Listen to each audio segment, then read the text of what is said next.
My name is Nena Street. A month ago, I founded a company called Robotics Innovation, LLC. My company is leading efforts to develop the Global Robotics Innovation Park in Minnesota.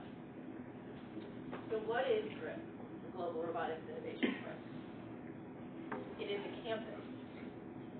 It is a place for the robotics industry in Minnesota, a mixed-use real estate development project where we can combine light industrial facilities, office space, high-tech lab space for research, development, testing, and innovation, and evaluation into one place for the robotics industry, along with incubation, classrooms, auditorium facilities.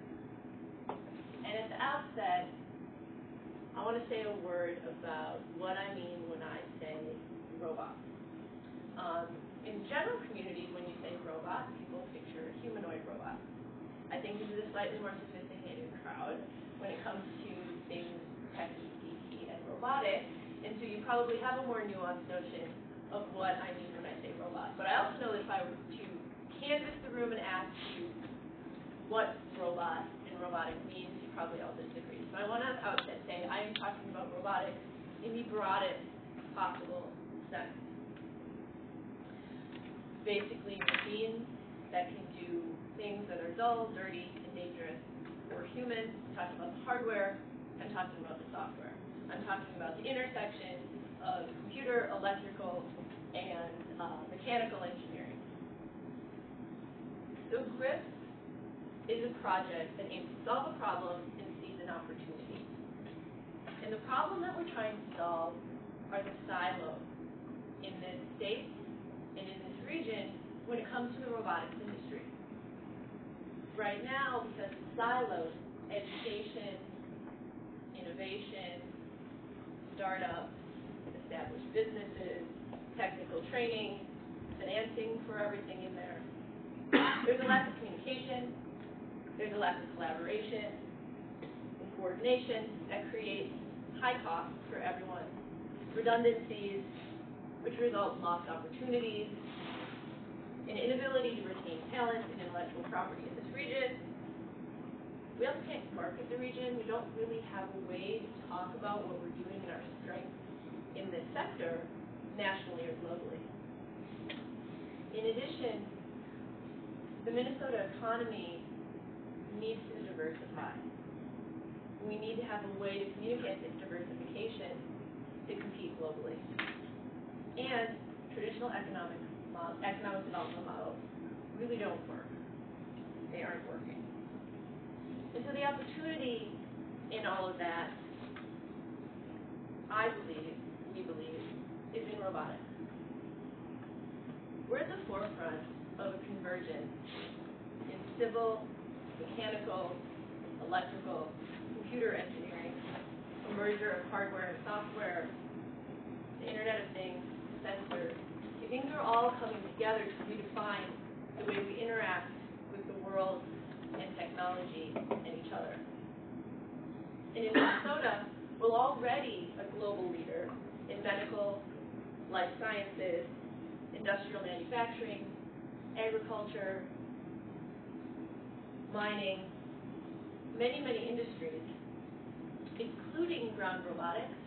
We're the home of ReconRobotics, industrial robotics, power systems, basic and applied research in robotics, University of Minnesota, many programs there, namely, chief among them is the robotics department, and emerging companies in this space in our economy too, in safety, security, and defense. The robotics industry in Minnesota and GRIP will allow a very natural pivot from our current strengths and allow us to leverage those into decisive and sustainable economic advantage for decades to come. So why now? In 2006, Bill Gates compared the robotics industry to the computer industry when he got involved. That it's going to change the way we interact with technology, each other, the world, in ways that we can't imagine now. We're already starting to see that, even in the past 6 years since he made that statement. The federal government recently launched the Advanced Manufacturing Partnership, and a portion of that is the National Robotics Initiative. Their goal is to reinvent and reinvigorate American manufacturing. Our strength in manufacturing domestically in the past is not going to be where the best manufacturing jobs are in the future. They're going to be in forward-looking technology. They're going to be in robotics. There is money in the federal government put toward projects that are working at this intersection. And perhaps most importantly, the robotics industry is experiencing exponential growth. So in the next 12 years or so, we're going to go from a $25 billion industry globally to $66.4 billion. And I believe,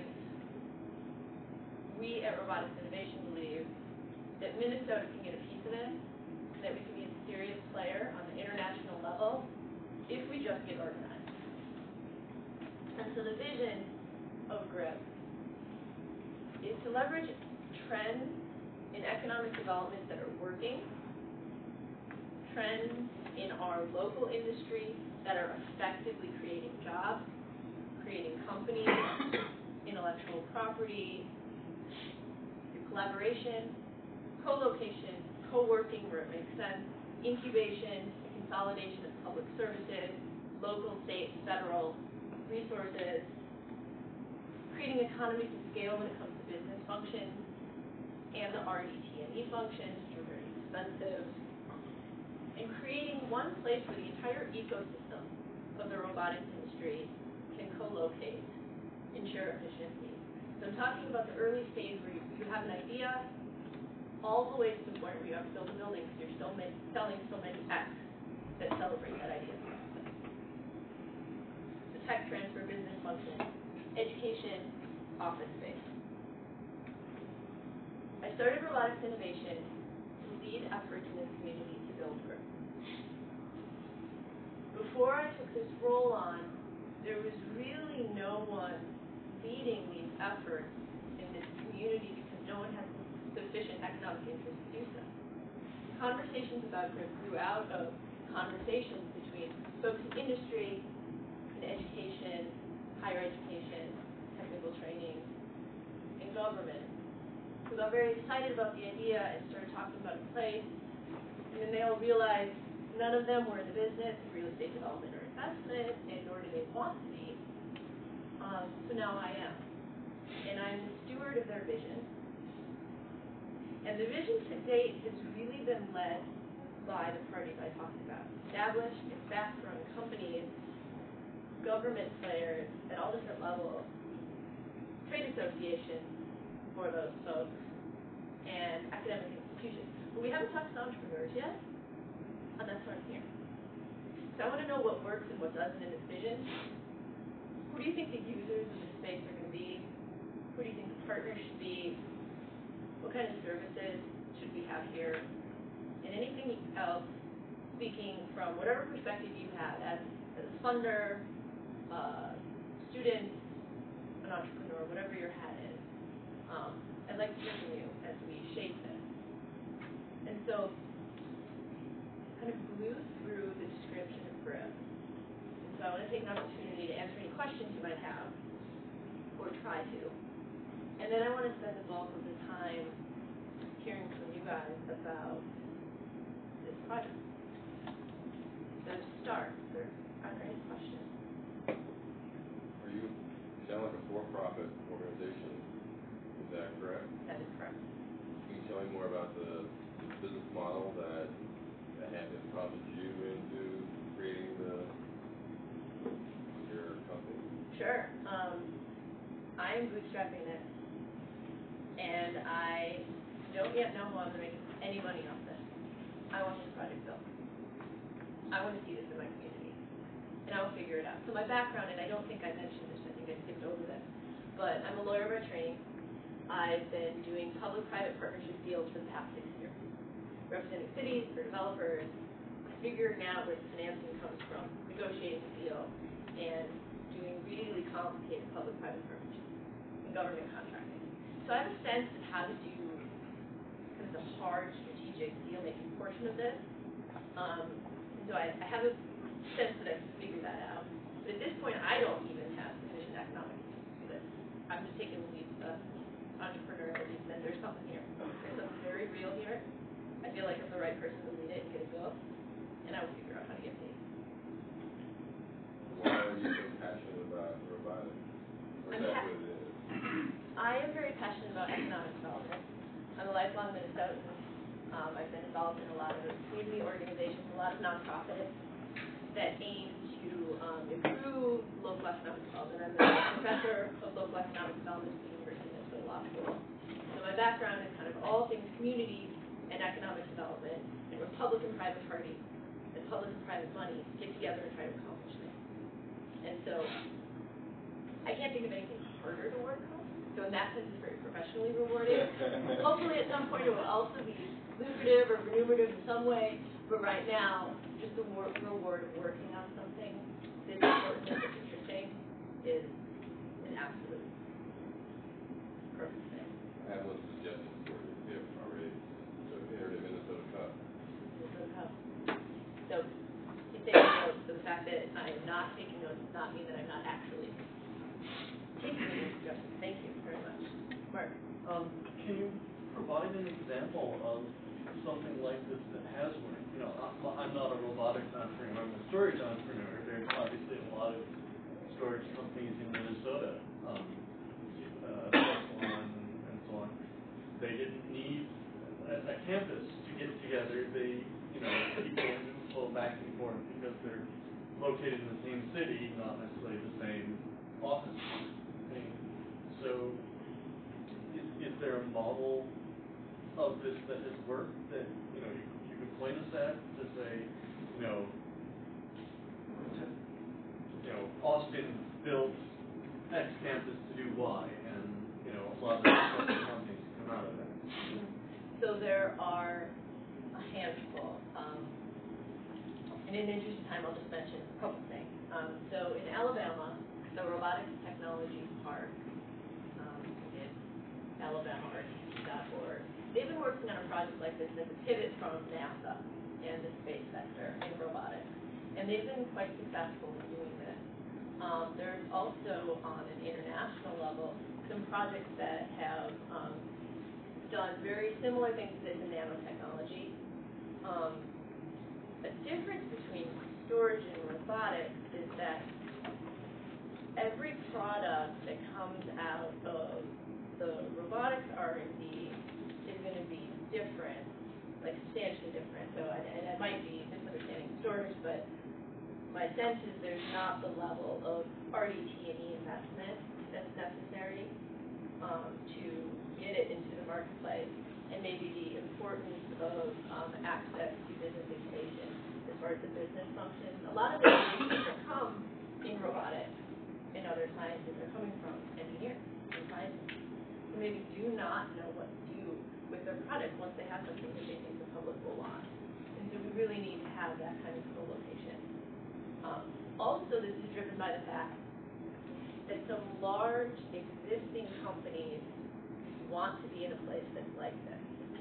So one of the things that will distinguish this project from projects that haven't worked is that it's really being led by powerful players in the economy who are in the private sector who end up paying to build buildings.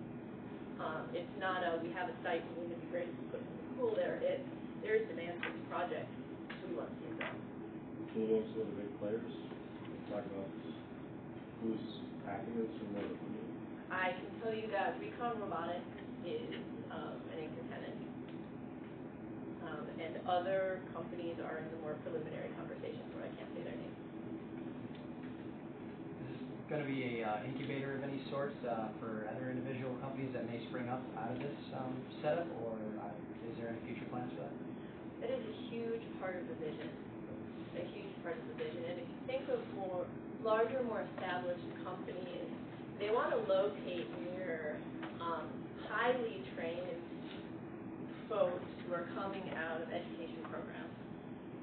And those folks are are going to need places to do their own tech transfer. So it really is the entire ecosystem of the robotics industry in one place.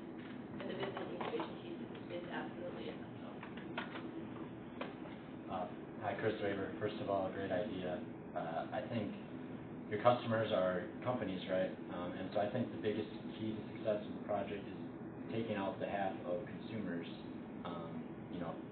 putting programs together that sell to those companies. So stuff like, we've got the U of M, go to the U of M and put together an internship program that just is for the park, and companies can come and just draw out the pool, or partnership agreements. Maybe the robotics park has its own privately hosted media wiki instance, the same thing as Wikipedia, and all the companies sign a non-disclosure agreement with each other, and they're non-competitive with each other directly, and then now they all share this great resource. So I think the more things you can get in place, it's just like, well, why else?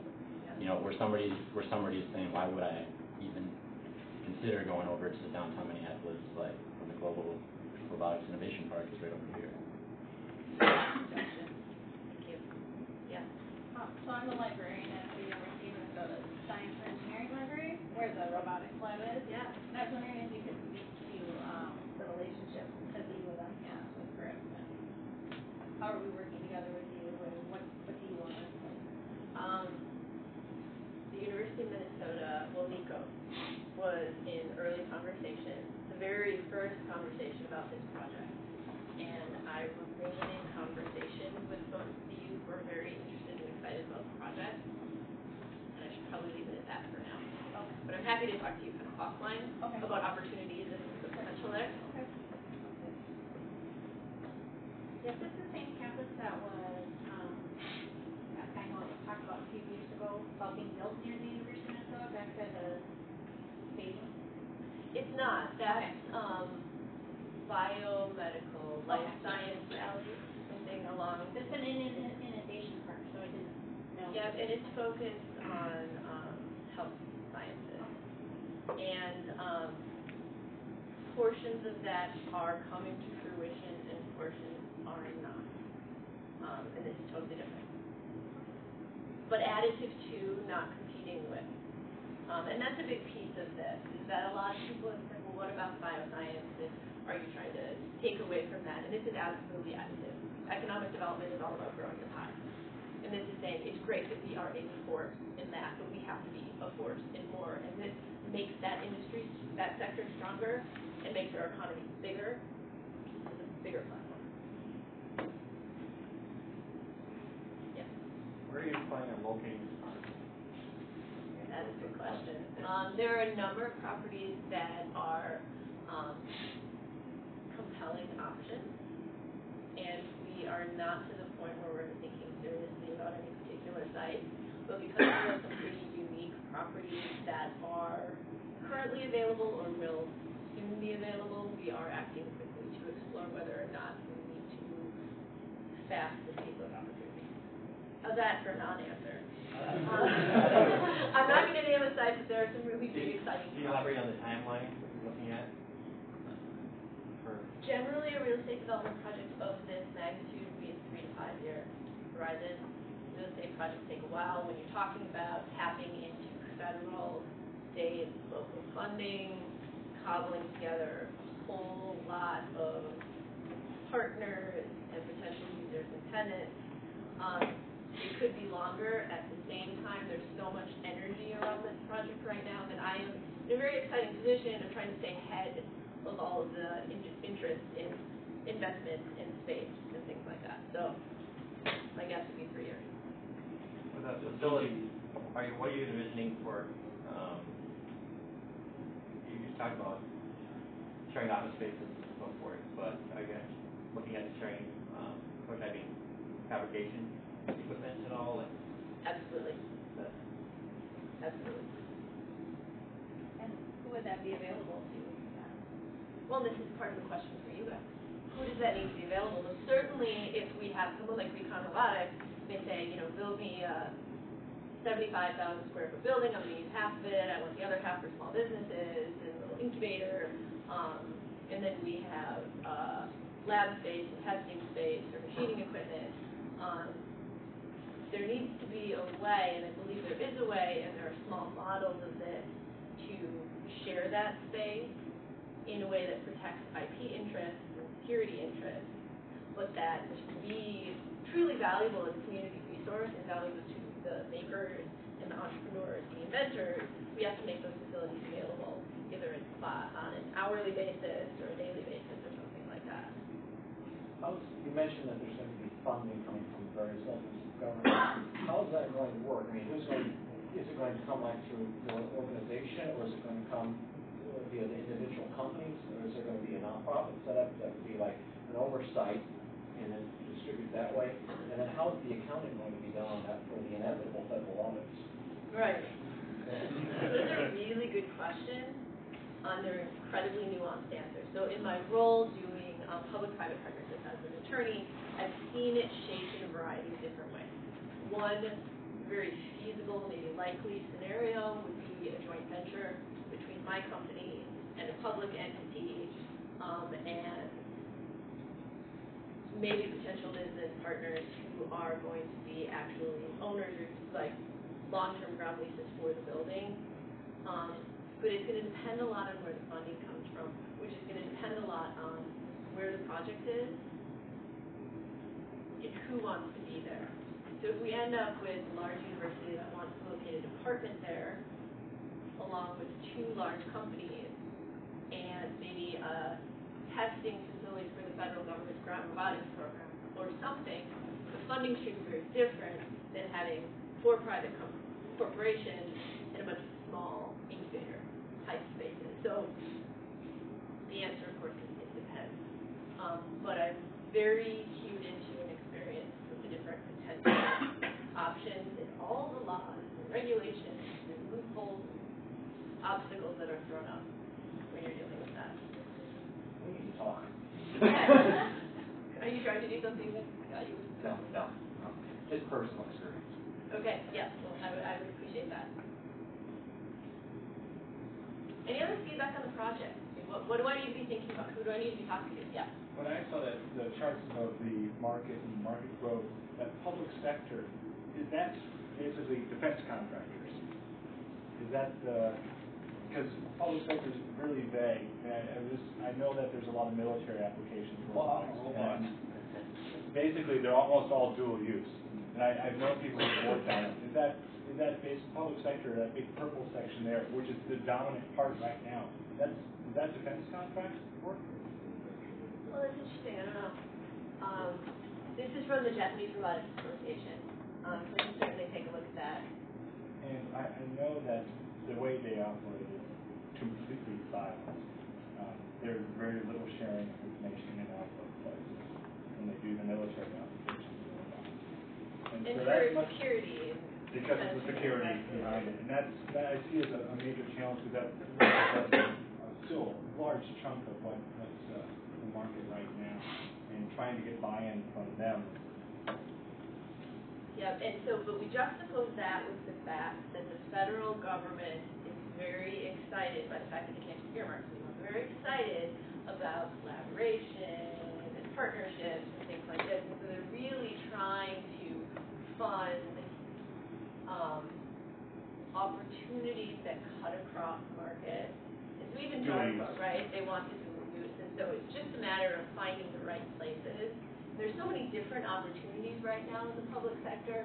It's really just a matter of figuring out who are we asking for funds from, and how are we marketing it. So those are some very, key strategic questions. Absolutely important. So certainly, if someone has a DARPA grant to build something that is classified, or not classified, but fits under any rule that's incorporated into a DARPA grant, which is you can't tell anyone, right? Even if it's not classified, it's secret. How do we make it a place that they can use our work? And so that's absolutely an important question, but it has been done in other places, so it is possible. From that diagram at the bottom, isn't it manufacturing actually in the public sector that little bit of 2025?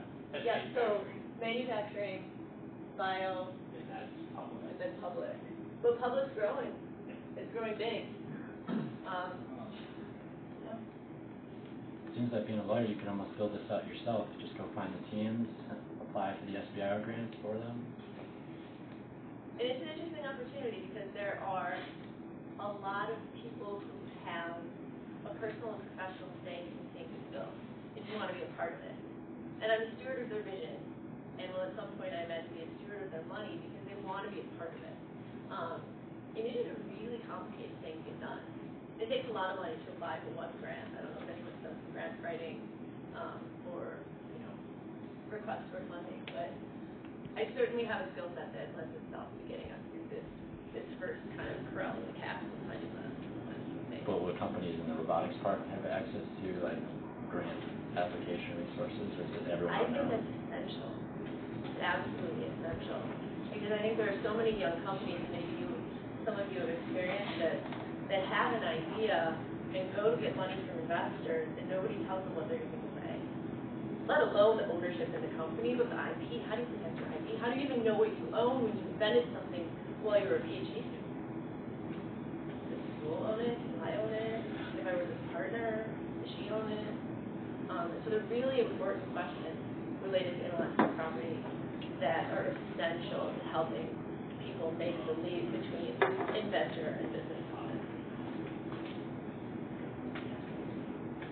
It seems to me that given the time frame for getting the real estate piece of this worked out, that you may want to try to build it virtually first. Well, have you given any thought to how you could really build that community in the virtual realm, and then just plant it on the ground when it's more gel? That is very interesting. No, I haven't. So maybe present to me. Right? Kind of pretend it exists before it exists, and or just call that team from MIT, have them bring their swarm helicopters, and do a bunch of press releases. It's just no one reading them. Even your point, Chris, about the wiki and all those kind of relationships can be established before you're co-located. That's a really good point. And that could proceed rapidly.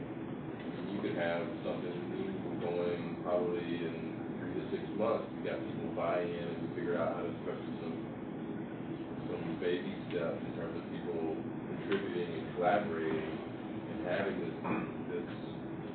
repository of information. There may be companies out there that have these big milling machines and other things that startups can use could allow people to come and use them however you're there. So you get your space up and running. There's already resources out there. They're just not really all talking together yet. Well, people that are already on medical devices, contract manufacturing, so only 25% local medical devices. That being a clearinghouse may be a very valuable function that place to connect people. And I should say too that ReconRobotics recently formed Robotics Alley, which is a trade association for the robotics industry. Their primary event is an annual conference in the fall, the meeting in mid-November this year, where they bring together all participants in the industry in a conference kind of setting, so it doesn't have that kind of permanent place sense to it, but it is certainly a jumping off point for getting organized. Going back to the comment about making it virtual, I know too little about robotics to answer this, but is there a standard making project that could be built into this so that becomes the gel? I think IEEE is working on standards for robotics. The IEEE. IEEE, yeah. And I'm not a roboticist. I'm a product development lawyer and economic development and real estate person. So are there folks in this room who are roboticists? You are? There are no standards per se. There are a lot of in manufacturing, a lot of safety, especially if you're working with medical, or if you're working with a large masses like moving the cars, if you're taking a car, you want to. So there are a lot of safety things going on. But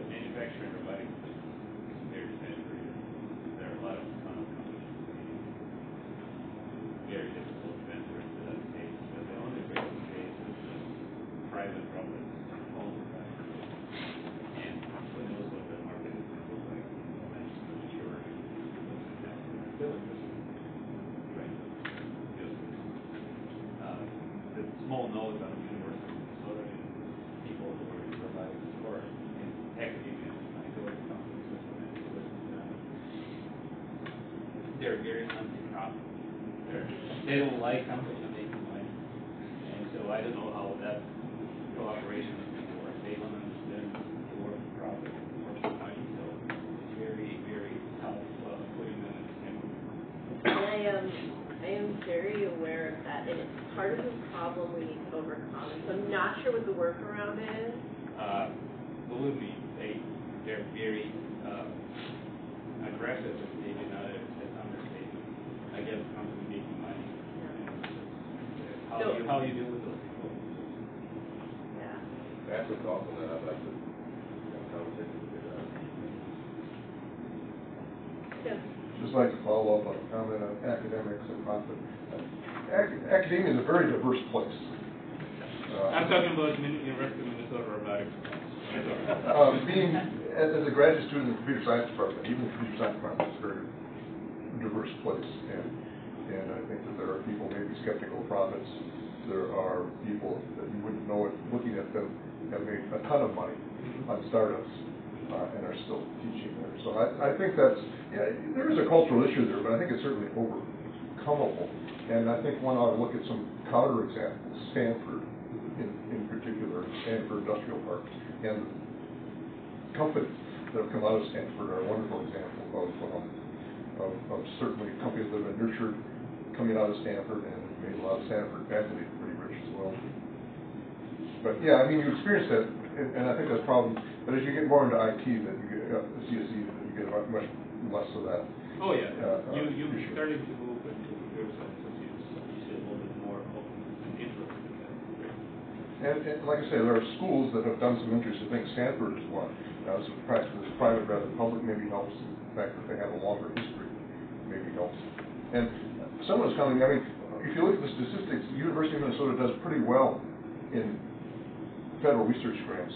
They do really horribly in DoD research grants, and I think that comes back to some attitudes and so forth. But you know, all that's changeable over time.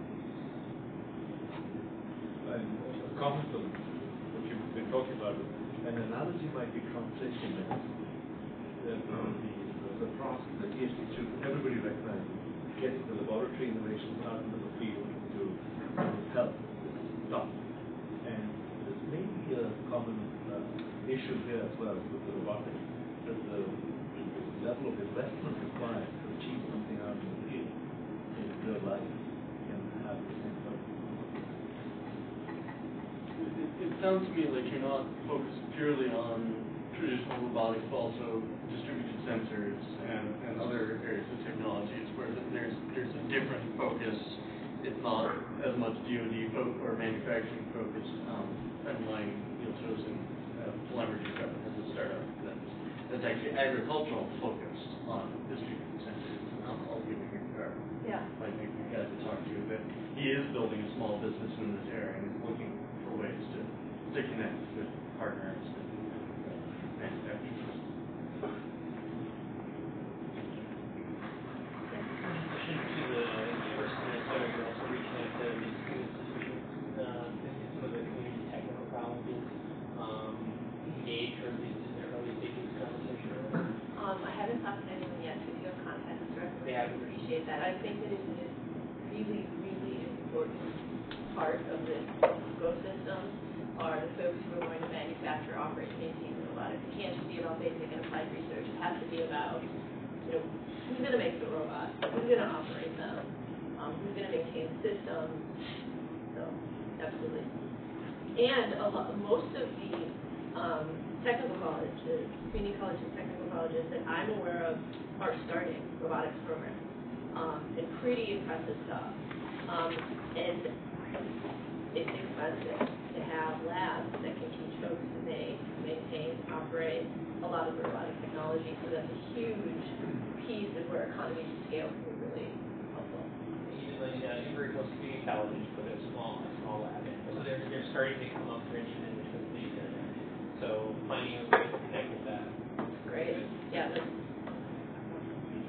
I was thinking too, you're starting to think about corporate sponsors, especially the academic side of it, creating some sort of philanthropic amongst local educational institutions as far as giving them a property. Okay. And manufacturing that they can compete maybe for a scholarship money or something like that, or time at this first to trying to develop their technology. Like the new Startup Grand Challenge that's coming up. Similar, next week. something specific to this maybe to train. Great. Yeah. I was just wondering, are you very plugged in yet with MHCA on this? Yeah, we're, yeah. Going back to creating a virtual presence, I think it's almost essential because you can sort of show value before anyone has to commit. And I think that's the key to getting it works. If you can show value now, already started.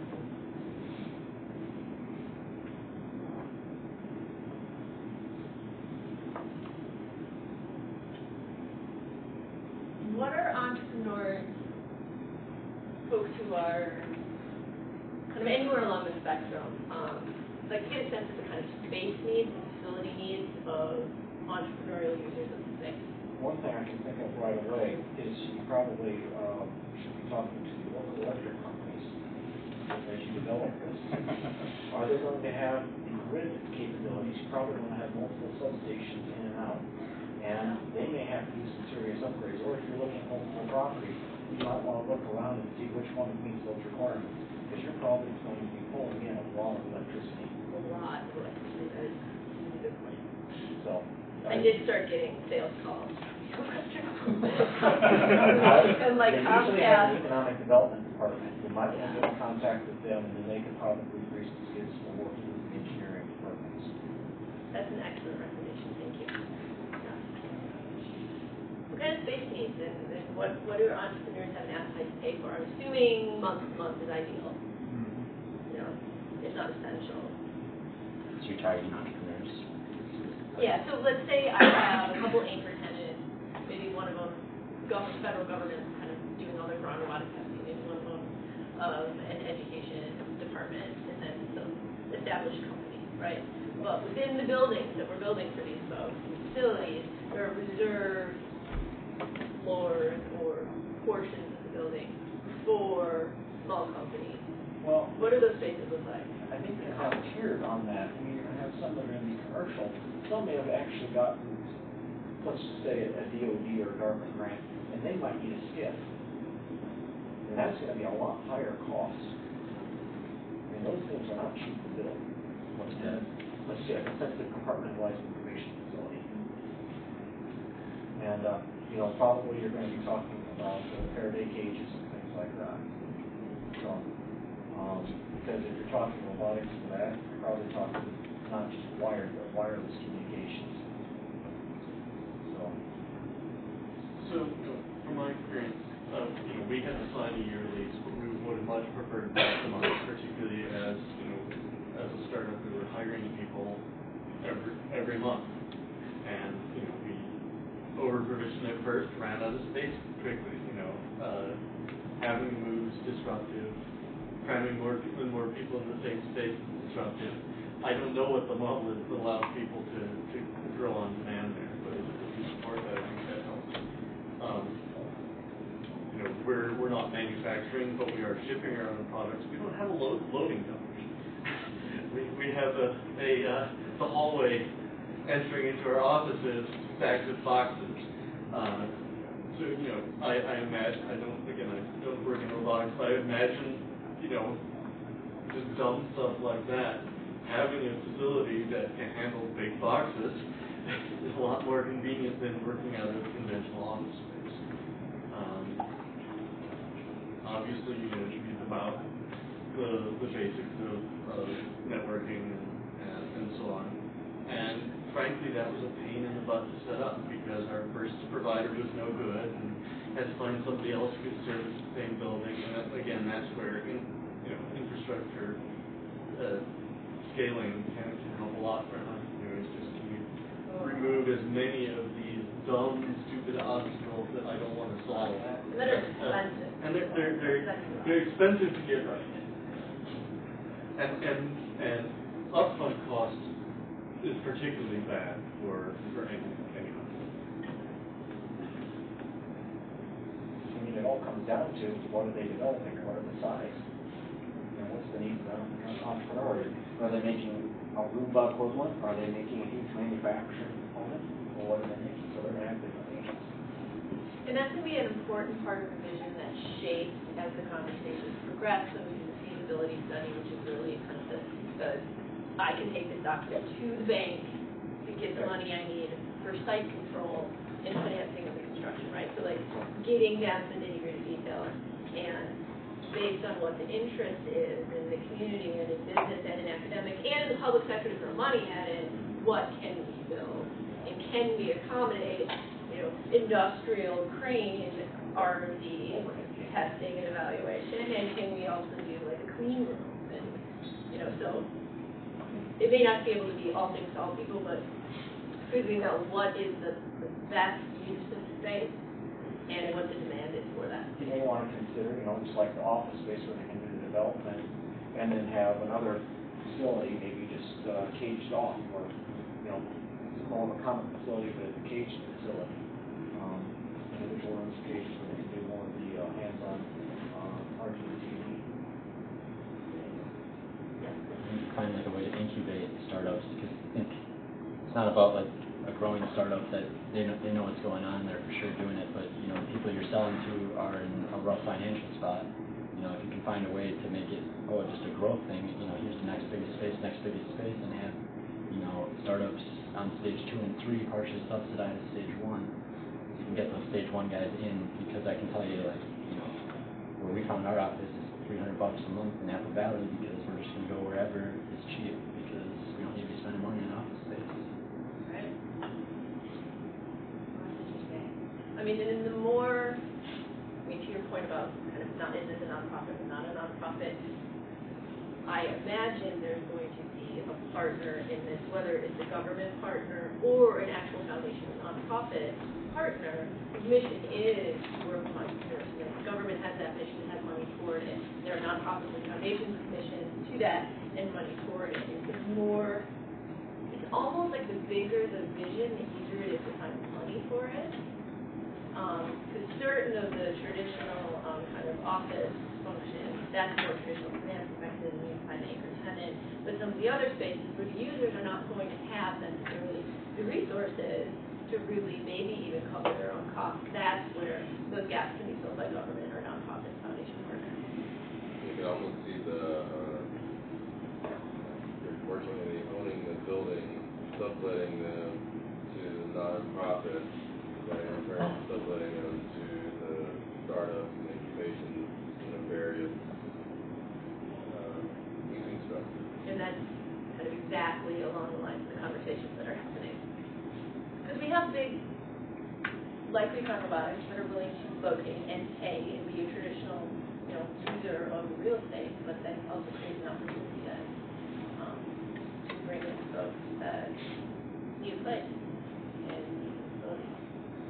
So maybe if I applied for my SBR grant in a free space, that would be, then who would I choose after I've accepted? Naturally, if you made one office, here's where you come to apply for your SBR grants, and it's a space to work in. You also have resources to fill out your grants. I got my grants, I'm going to move right over to this next office and start paying. Right. And the relationships with the people around you, making all those efforts more efficient. To go back to something public-private partnership. Yeah. And also the flex point of wrapping up manufacturing, but at the same time having a good point. And there may be a lot of manufacturing space that's vacant, which could be offset by tax breaks and so public-private partnerships. Present manufacturing companies located in this area. Yes, there's just a surplus right now. So those expensive milling machines, those expensive clean rooms, those facilities may be occupied on a temporary basis under secure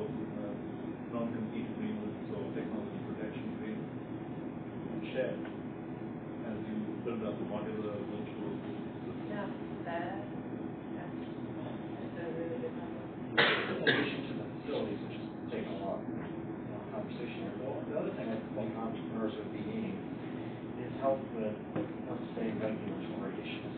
And the regulations probably going to be killing a lot of this stuff, whether it be federal contractors, commercial contractors, FDA, anything out there. You know, is it UL certified? There was recently somebody did a blog post out in California, Nevada. They were setting up a room in Nevada, and their equipment wasn't UL certified. And the code guys basically said, "Oh, you can't do it. It took an extra 3 months to complete the move." So there are things like that. They're going to need people to actually help them with the regulations. You know, who can expedite this? Well, if 2 or 3 people. Finally, if you're dealing with some of these regulations, it's going to take 2 or 3 people full time to deal with this. So that would be something that would be really helpful to these people. Okay, we are at time. We're at time. We're at time. Maybe we have 1 or 2 more. The next presenter in the room. Okay, we keep talking until we keep about this. I guess the question is, since we're running out of time, how do we keep them involved and keep learning about what's going on with the project? And then if there's people with passion to get involved, how do they get involved? That's a great question. So if you go to our website, roboticsinnovation.com, you can sign up for our newsletter. We're also in the process of building up a tool to get your input. Like I said, it's really important that this thing is informed by the users in the space, not just big institutional ones, but individuals who are a great deal of whom are in this room. And so check it out on the website, sign up for the newsletter, email me if you want to sit down and talk, if you have ideas, and didn't get a chance to express them. If you have more questions for me, I'm more than happy to talk to anyone. I passed cards around. If you didn't get one, I think there are some back there. So thank you very much.